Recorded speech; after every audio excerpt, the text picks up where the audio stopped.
பிரதான ஆசாரியின் படை வீரர்கள் வந்துட்டாங்க. இவன் உடனே என்ன பண்றான்? கத்தி எடுத்து அந்த மல்குசின் நியாயப்பிரமாணம் 613 உண்டு. மோசே கொடுத்த கட்டளைகள் 10. நீங்க லேவியாகமம் உபாகமத்தில் கணக்கெடுத்து பார்த்தீங்கன்னாக்க மொத்த கட்டளைகள் கற்பனை 613. ஆனா ஒரு கற்பனை ரத்தம் சிந்துதல் பாவம். இப்பொழுது பிசாசு அவனிடத்தில் புகுந்து கொண்டதால் இதோ அவன் நியாயப்பிரமாணத்தை மீறுபவனாக இருக்கிறான். அல்லேலூயா, அல்லேலூயா.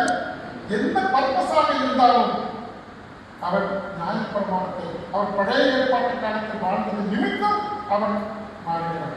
அடுத்தபடியாக யோவான் சுவிசேஷம் 21ஆம் அதிகாரம் 3ஆம் வசனம்.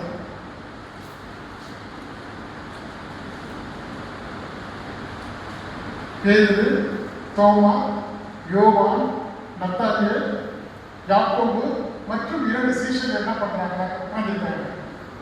உட்கார்ந்துருந்தவங்க பேதுரு சொல்றாங்க, இது இருந்து பிரோஜனம் இல்லை, நம்மளோட ராஜா நம்ம கூட இல்லை.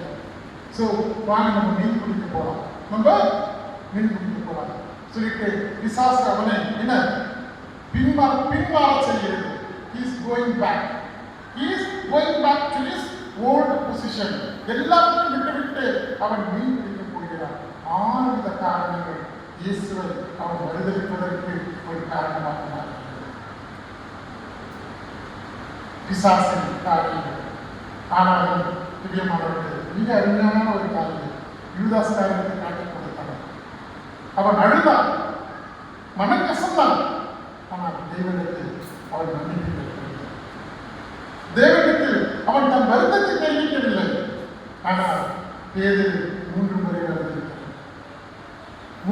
வருந்திருக்கிறார். அவனுக்கு ஒரு காரியம் ஞாபகம் வருகிறது. நீ என்னிடத்தில் அன்பாயிருக்கிறாயா என்று கேட்டார். நாம் அன்பாயிருக்கிறேன். அதோட ஆவிக்குரிய அர்த்தம் நீ சீஷர்களை மேய்ப்பாயாக. முதல் அன்பு, நீ சீஷர்களை மேய்ப்பாயாக. 2வது கேட்கிறாரு, நீ அன்பாயிருக்கிறாயா என்று. அப்பொழுது நீ யூதர்களை மேய்ப்பாயாக என்று சொல்கிறார். முதல். அடுத்தது 3வது, நீ என் மீது அன்பாயிருக்கிறாயா என்பது என் ஆட்டு குட்டிகளை மேய்ப்பாயாக என்று சொல்கிறார். யாரை ஜென்டைல்ஸ் அவர்கள் நாம் கண்டு விசுவாசித்தவர்கள், நாம் காணாமல் விசுவாசித்தவர்கள். நாம் ஜென்டைல்ஸ், நாம் ஆட்டுக்குட்டிகள். இந்த ஆட்டுக்குட்டிகளை மேல் என்று அப்போஸ்தலரை மேல், யூதர்களை மேல், அதுபோல இந்த உலக ஜென்டைல்ஸின் மேல் சொன்ன அந்த தேவனை 3 முறை மறுதலை சொல்லி அவன் தன்னிடத்தில் புகுந்து கொண்ட அந்த அசுத்தத்தின் ஆவியை அவன் புரிந்து கொள்கிறான், அறிந்து கொள்கிறான். ஆனாலும் அவன் இருதயத்தின் ஓரத்திலே தேவன் மீது அன்பு உண்டு, தேவன் மீது பற்று உண்டு, தேவனுடைய சுவிசேஷத்தின் மீது வாஞ்சை உண்டு. அந்த வாஞ்சை மாத்திரம் கர்த்தர் பார்த்துக் கொண்டிருக்கிறார். அந்த வாஞ்சை மாத்திரம் பார்த்துக்கிறார். அவன் மறுதளத்தை பார்க்கல. அவன் நெஞ்சின் ஓரத்திலே என் மீது ஒரு அன்பு இருக்கிறது. அவன் நெஞ்சின் ஓரத்திலே என் சுவிசேஷத்தை அறிவிக்க வேண்டும் என்ற வாஞ்சை இருக்கிறது. அவன் நெஞ்சின் ஓரத்திலே எனக்காக அவன் எதையும் செய்வான் என்ற எண்ணம் அவன் நெஞ்சிலே இருக்கிறது என்று சொல்லி அவன் இருதயத்தின் ஓரத்தில் இருக்கும் அந்த நற்குணத்தை பார்க்கிறார். என்றால் இருதயங்களையும் உள்ளந்தீயங்களையும் பார்க்கும் தேவன். உங்களுக்கு புரிகிற மாதிரி நான் சொல்றேன். உலக பிரகாரமாக பார்த்தீங்கன்னாக்கா சவுல் மேன்மையானவன். இன்னும் ஐயா அப்படி சொல்ல முடியாது. சவுல் மேன்மையானவன் உலக பிரகாரமாக. காரணம், சவுல் தாவீது விபசாரம் செய்தான். சவுல் எங்கு விபசாரம் செய்தான்? அவன் உரியாவை கொலை செய்தான். சவுல் யாரை கொலை செய்த மாதிரி பைபிளில் கிடையாது. அவனுடைய பிள்ளைகளை அவனுக்கு விரோதமாக இருந்தார்கள். அவனுடைய பிள்ளைகளை அவனை கொலை செய்ய தேடினார்கள்.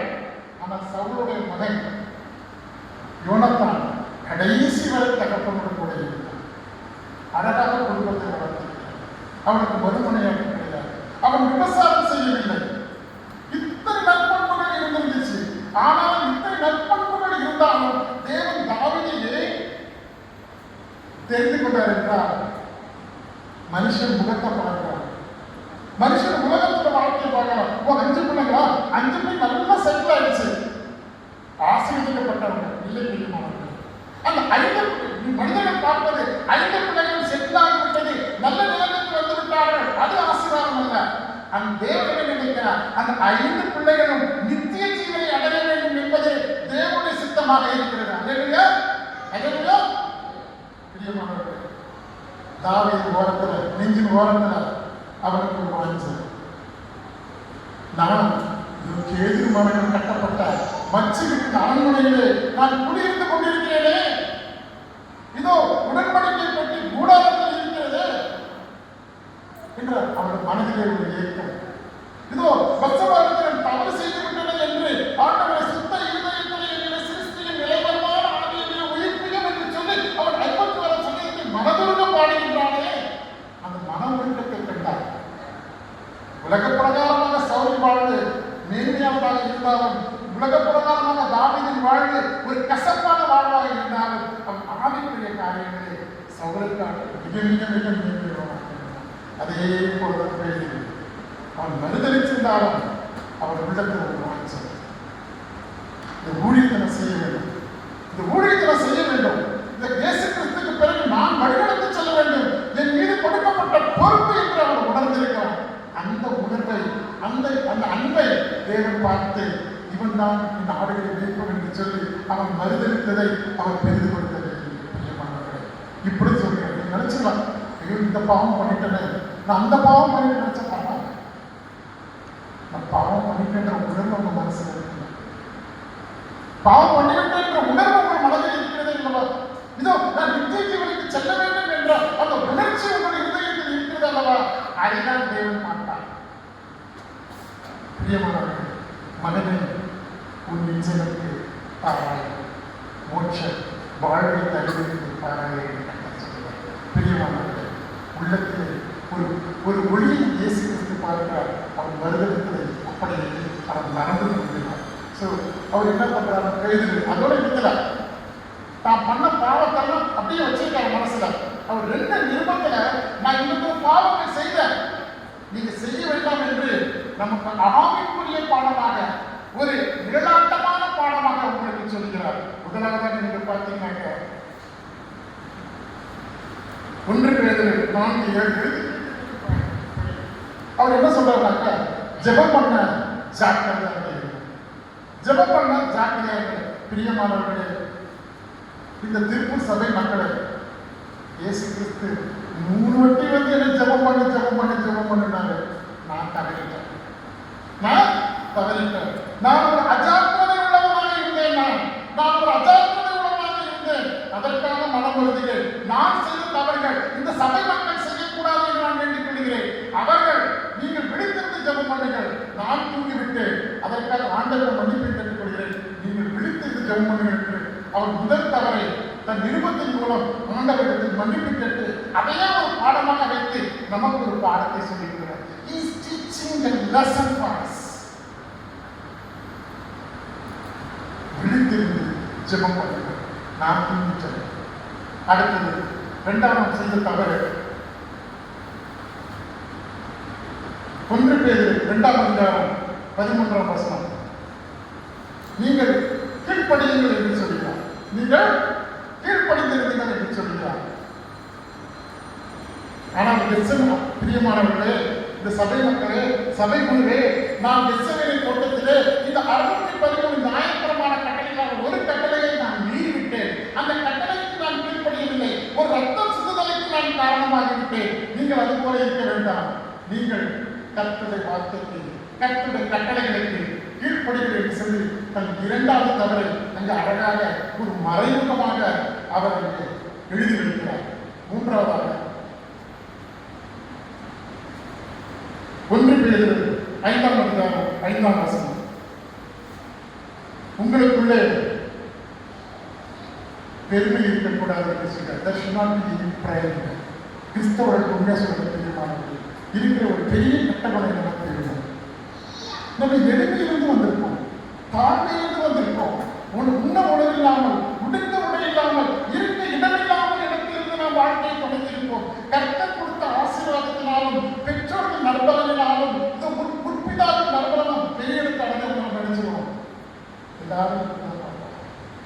செஞ்சாரோ பெருமை கொண்டார். அப்ப சொல்றான், நான் ஏன் பெருமை இருக்கிறது? சபை மக்களே, சபை குருவே, நான் சொல்கிறேன், இதோ எங்களுக்குள்ள யார் பெரியவர், எந்த சீஷன் பெரியவன், யார் சீஷனுக்குள்ள அன்பானவர் என்று பெருமையினாலே நாங்கள் ஒருவருக்கு ஒரு சண்டை போட்டுக் கொண்டிருந்தோம். இப்பொழுது தவறு என்று உணர்கிறேன். நாங்கள் செய்த தவறு என்று சொல்லுகிறார். பெருமை வேண்டாம். நான் உறவினர் போல வளர்க்க வேண்டாம். நான் நியாயப்பிரமாணத்தை மீறது போல எனக்கு நியாயப்பிரமாண வேண்டாம் என்று மறைமுகமாக ஆவிக்குரிய ரகசியமாக அந்த பேரு தன் தவறுகளை அவர் உணர்வதை காண்கிறோம். நாம் காண்கிறோம். 2 பேதுரு 3ஆம் அதிகாரம் 13ஆம் வசனம். இதோ எலியாவும்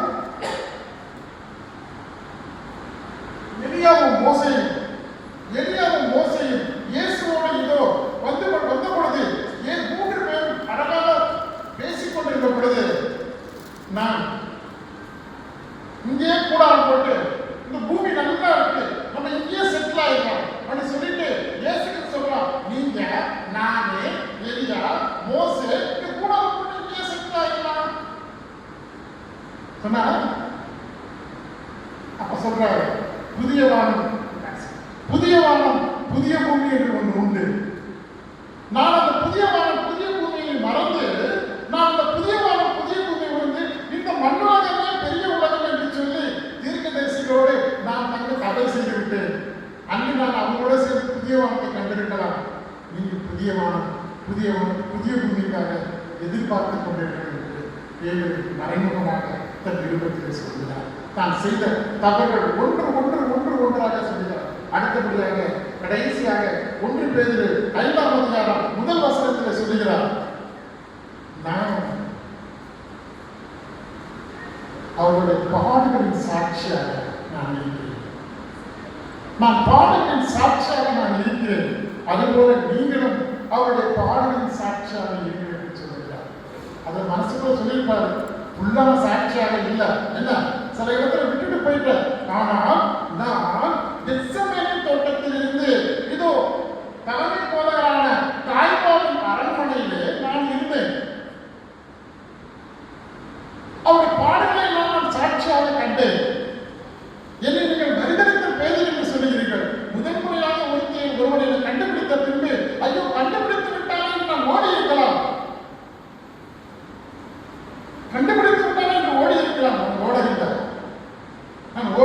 நான் ஓடி இருந்தால் மனிதனித்த பேதர், ஓடி போன பேதர். நான் ஓடவில்லை.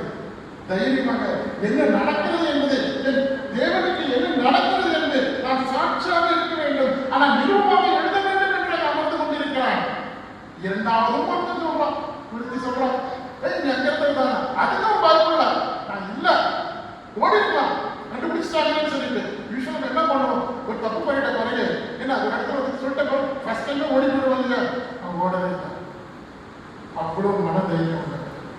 3வது, யார் காலை வெட்டினானோ அவங்களுடைய ரிலேட்டிவ், அயலாக ரிலேட்டிவ், ஐயோ நான் ஒண்ணு பார்த்தேன், நீ தான் காலை வெட்டணும், நான் சபைக்கு தொடங்கிட்டேன். என்ன நடக்கிறது சாட்சியம் பார்க்கணும். நான் ஓட பிறந்தவன் அல்ல, நான் ஓட பிறந்தவன் அல்ல. அவர் பாடுகளை கண்டு நான் நிருபமாக எழுத பிறந்தவன். அதை இந்த திருப்பூர் மக்களுக்கு சொல்வதற்காக நான் இந்த 3 பேர் என்னை விரட்டினாலும் நான் அங்கேயே இருந்தேன். நான் மறுதளித்த பேர், நான் மனம் கசந்த பேர், நான் மன்னிப்பு பெற்ற பேர், நான் பிறருக்கு சாட்சியாக இருக்கின்றேன்.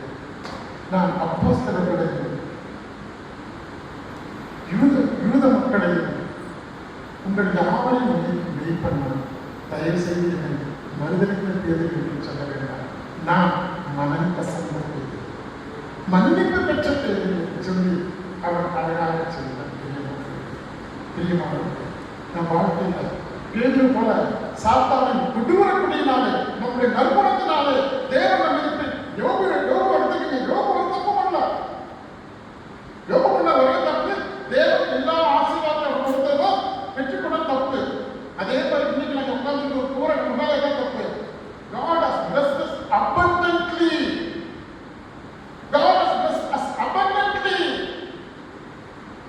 எப்பெல்லாம் முதல்ல சொன்ன மாதிரி ஜாக்கிரதையா இருக்கு. ஒரு ஆசீர்வாதம் பெற்றுக்கொண்டா ஜாக்கிரதையா இருக்கு. ஒரு சமயத்துல அந்த காலத்துல இப்ப யாரும் யோசிக்கிறது, நாங்க 5 பேர் இருந்தோம். ஒரு பையனுக்கு டைப்ரைட் வந்துட்டா எங்க அம்மா சொல்லுவாங்க, ஐயோ என்ன தப்பு பண்ணணும் சாமி, என்ன தப்பு பண்ணிக்கணும், நான் என்ன சப்போட எனக்கு ஏன் தண்டனை சொல்லுவாங்க அந்த காலத்துல. இப்ப சொல்றோமா, ஆமா டாக்டர் கூட்டிட்டு போங்க, மொபைல பார்த்து கூட்டிட்டு போக பெரிய நாள். எங்கெல்லாம் ஆசீர்வாதங்கள் உண்டோ அங்கெல்லாம் சாத்தானின் சோதனை உண்டு. எங்கெல்லாம் பரலோகத்தின் திறவுகள் உண்டோ அங்கெல்லாம் சாத்தானின் சோதனை உண்டு. எவ்வாறு பேதுரு மனக்கசந்தான், இன்று நான் மனக்கசந்தான். இதாவது உமக்கு விரோதமாகும் பலத்துக்கு விரோதமாகும் நான் ஒருவரை பாவம் செய்திருந்தார். எவ்வாறு பேதுரு உள்மனதிலே அவனுக்கு இருந்த வாஞ்சையை கண்டு, அவனுக்கு இருந்த அன்பை கண்டு, அவனுக்கு ஊழியத்தை கண்டு, அவனுடைய ஒரு பிடிவாத எண்ணத்தை கண்டு, என் மனதிலும் ஆண்டவர்கள் உண்மையிலும் வாஞ்சை உண்டு, உண்மை நான் நேசிக்கிறார்கள், என்னை ஏற்றுக்கொள்ளும், என் பாவங்களை நான் மன்னித்தருளும், நான் இன்று உமக்கு பேதுரை போல மனக்கசந்த எடுத்துக்கொண்டிருக்கிறேன், என்னை ஏற்றுக்கொள்ளும். இன்று நாம் இந்த நாளிலே நாம் ஜெபித்து மன்னிப்பு பெற்று ஒரு வெற்றி கண்டவராக நாம் போனால், எவ்வாறு பேதுரு ஒரு தலைமை அப்போஸ்தலனாக மாறினானோ, எவ்வாறு பேதுரு எல்லோருக்கும் ஒரு தலைவனாக மாறினானோ, என்ன சொன்னா என்ன நம்ப மாட்டீங்க. பர்னபா பவுல கொண்டு சொல்றான் யார்கிட்ட, பேதுரு கிட்ட. பேதுரு அவங்க கையை வச்சுட்டு, எப்பா நான் யூதர்களை பார்த்துக்கிறேன், நீ மற்றவர்களை பார்த்துக்கொள், ஜனங்களை பார்த்துக்கொள் என்று பேதுருவுக்கு அப்ரூவ் பண்றது, பவுலுக்கு அப்ரூவ் பண்றது பேதுருவாக இருக்கிறார். அல்லையா, நம்மை அது போல மாற்றார், நம்மை கீழாக்கப்பட்டார், மேலாக்கிறார். Provided you should repent what you did against God. You should recollect the blessings of God and praise God. இது நீங்க ரெண்டு செஞ்சீங்கன்னாக்க நாம் பேதுரு போல ஒரு வெற்றி கண்ட ஒரு மனிதர்கள் இருக்கோம். மறுதளித்தாலும் பரவாயில்லை, மனம் கசந்து பாவம் செய்தாலும் பரவாயில்லை, இன்று பாவம் பெற்று மனம் கசந்து அடைந்து அவருடைய சொந்த தொகையில் ஒரு புதிய மனிதனாக, ஒரு புதிய சிருஷ்டியாக இன்று நாம் புறப்பட்டு செல்ல எல்லாம் வர கர்த்தர் நமக்கு உதவி செய்வார்கள். ஆமாம்.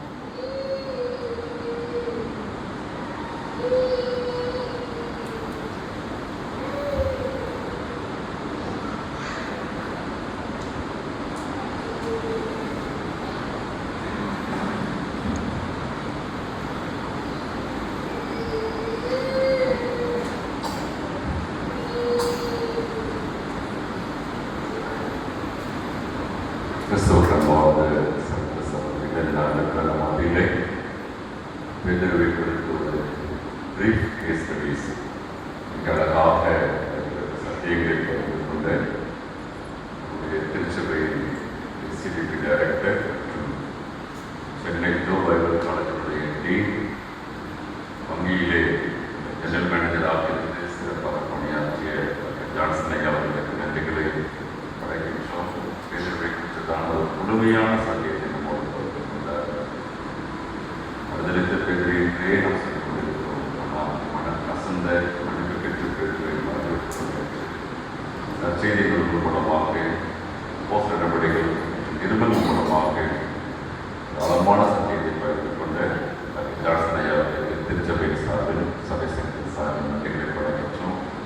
அவரோட வருகை தந்திருக்கின்ற தலைமையாக ஸ்னேக்லதா ஜான்சன் அவர்களும் கதாபாத்திரத்திலே ஜிஎம்மாக இருந்து பணியாற்றி வருகின்றவர்கள். அம்மா அவர்களையும் நம்மோடு நாங்கள் வாழ்க்கையை வரவேற்கிறோம், நன்றிகளை தெரிவிக்கிறோம். திருப்பூருக்கு அவங்களுக்கு ஒரு நெருங்கிய தொடர்பு உண்டு. இதுக்கு முன்பு திருப்பூருக்கு வந்த பொழுது அம்மா கொஞ்சம் கருவீனம் ஆயிடுச்சு. இன்று திருப்பூருக்கு வந்த பொழுது டாக்டர் ஜான்சன் ஐயா அவர்கள் பலவீனமானார்கள்.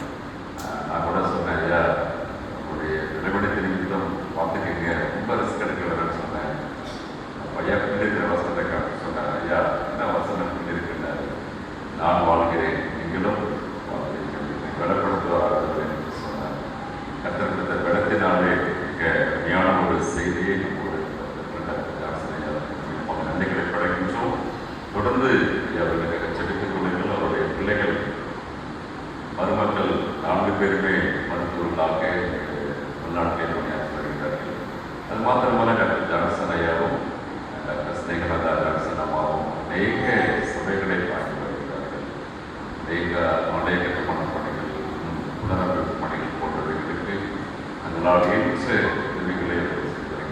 நம்முடைய ஆலயத்தை